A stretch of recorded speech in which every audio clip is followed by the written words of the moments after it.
Hello, this is Dr. Don Lynch, speaking to you here from Jacksonville, Florida.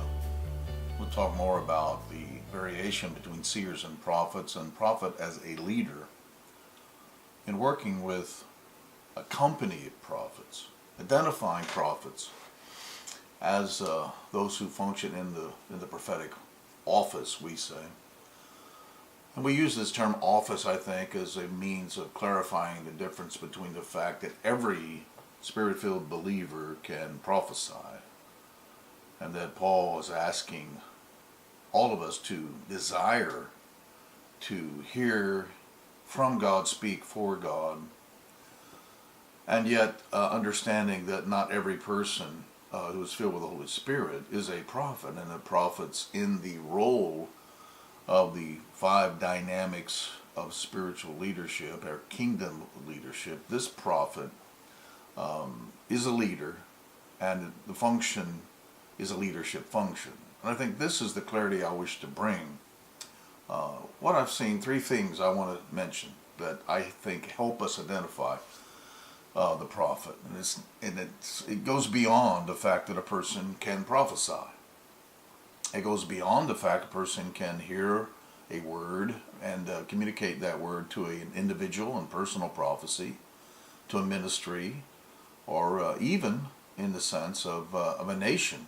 And I say this because all the intercessors that I want to prepare and position the function, should be able to prophesy, and therefore, you see, they hear from God, they can pray prophetically, but they could also communicate with me what they're hearing. And so when I ask the seers, the watchmen on the wall, what do you see? What are you hearing?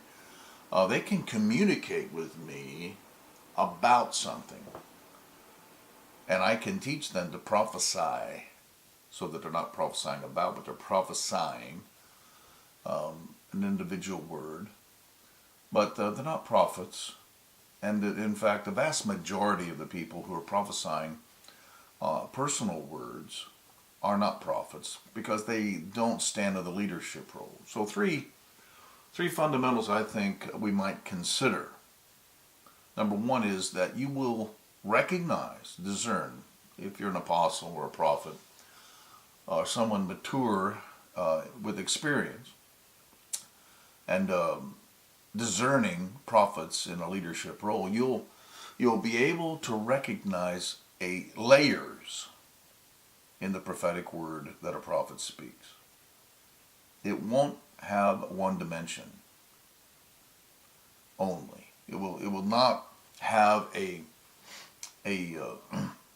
flat line, direct A B connection point, like point A, point B, but will have layers both in the revelation received and in the mature communication of that prophetic revelation to others. It'll be multi-layered. Now, to explain this, I have to reach back into my spirit, because this is not something you discern discern with the mind.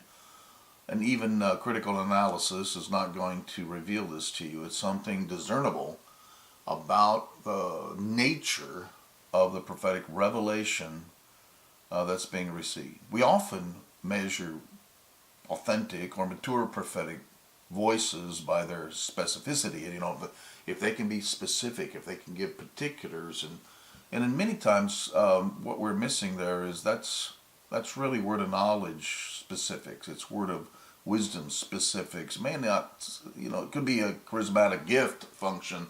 Still doesn't identify the person as a prophet, as a leader, as a person with a multi-dimensional approach. Because a leader, you see, has something strategic to say. He's not just drawing a straight line. He's drawing a pattern. He's producing both in two-dimension, in fact, in three-dimension, something that has more than an immediate impact. It has a long-term implication. Secondly, I would think that when I observe prophets as leaders, they are leaders. They lead. They're not loners in the sense that no one follows them. Now, let me clarify that we have had many prophets who are loners, who are authentic prophets. They just shouldn't have been loners. They took on a persona, I think, because of our view and context framework for prophets was skewed. And because they were so odd, I think they just developed an over reaction or an overly complicated, overthinking viewpoint toward other people, and because they had a difficulty with some normal or natural relationships, they tended to be loners, look like loners, or just because people are scared of them because they thought, woo, woo, woo, they could read my mind, and there's all kinds of superstitious responses to the authentic prophet, because sometimes they say things that just like cause you to stop and think, I wonder how much else she or he knows. And I've seen that people step back from prophets because they assume that they can read their minds, or they know every implication, every thought they've ever had since they were 2 years old, when none of that's true. So we've had this sense of the isolated prophet. And the second reason why we've had this sense of isolation is because prophets almost always have desert or isolation experiences from which they emerge. But when they emerge, my point is, they should be leading people. They should be developing long-term, lifelong relationships, and not skirt those like Elijah because they feel their uniqueness. Because this is a limitation to the prophet as leader. And we definitely in this generation need prophets who are leaders, who can step into those covenantal relationships, relational covenants, who know their assignments, know with whom they should be joined, know what people they should cast their mantles upon, and they should be firmly and completely involved in intercession and in the development of a maturing prophetic culture. They should not be isolated. And the third reason they isolate is because they don't want to have a mixture of words. They don't want to hear so many voices that the voices they believe they're prophesying. The point of prophetic reference needs to be revelation. So I know that prophets also isolate for that reason, but none of that should have a conflict. There's no reason for a conflict between prophet as leader and authentic prophetic function. So I think that we see first prophets with a word that's multi-layered, and prophets as leaders. And thirdly, I think we see prophets in a way that not super spiritual or mystical, this wild-eyed, I see angels all the time, I go to heaven every day kind of thing, which I find to be a distraction from the true and authentic prophetic function. People that, want to walk around as if, if somebody doesn't guide them, they'll run into a wall. This is actually a sign of immaturity. And, be gentle about it, but it just needs to stop. It doesn't help us. We don't need people who are prophets in the workplace who just run into walls and everybody thinks they're so odd that they don't even want to be around them or have lunch with them. We need people who are very approachable as prophets. So as a prophet, I think the third thing I look for is this fathering aspect, this heart of Jesus aspect of things, which is at the same time high in expectation, but broad in acceptance.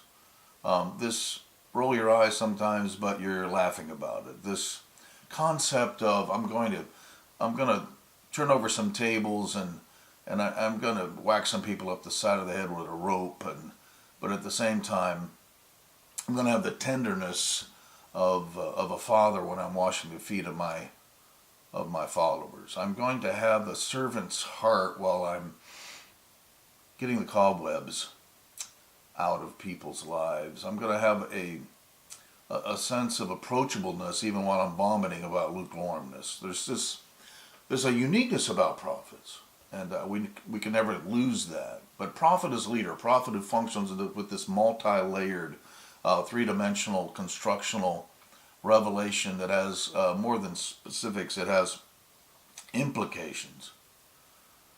that are long term, I think these are the things we need to look for. Now, seers see, as I mentioned before, communicate what they see, go back to see.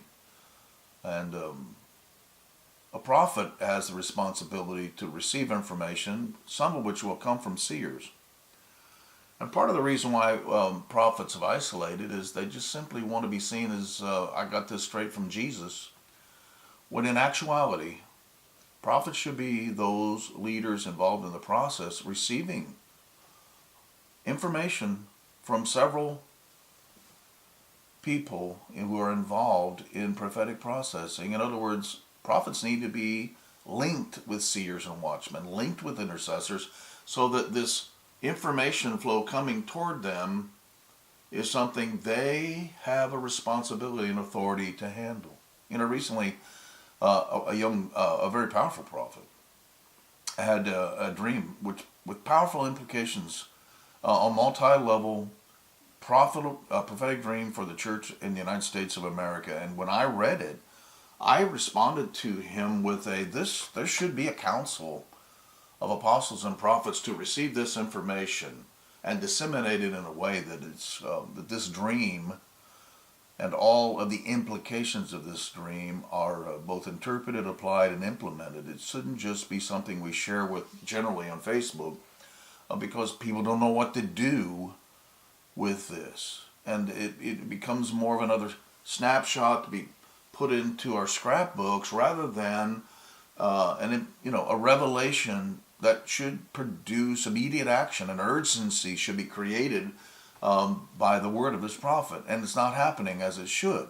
So the reason I'm pointing that out is because this dream had three-dimensional implications. It was an immediate, urgent word. And this prophet, however, has not yet been in a leadership role, or the fullness of that leadership role, so that the communication given could reach a council. There should be a council, someone receiving that information from the prophet. So I finish by saying this. Picture prophet as leader, prophet with relational covenants, and a prophet with ears open to receive from many sources rather than isolation. What you would see is every prophet receiving this information flow from revelatory sources, then becoming, as a leader, a part of the process of determining where that information needs to be shared and how that information fits into a broader blueprint, because that prophet's working with an apostle or apostolic leaders.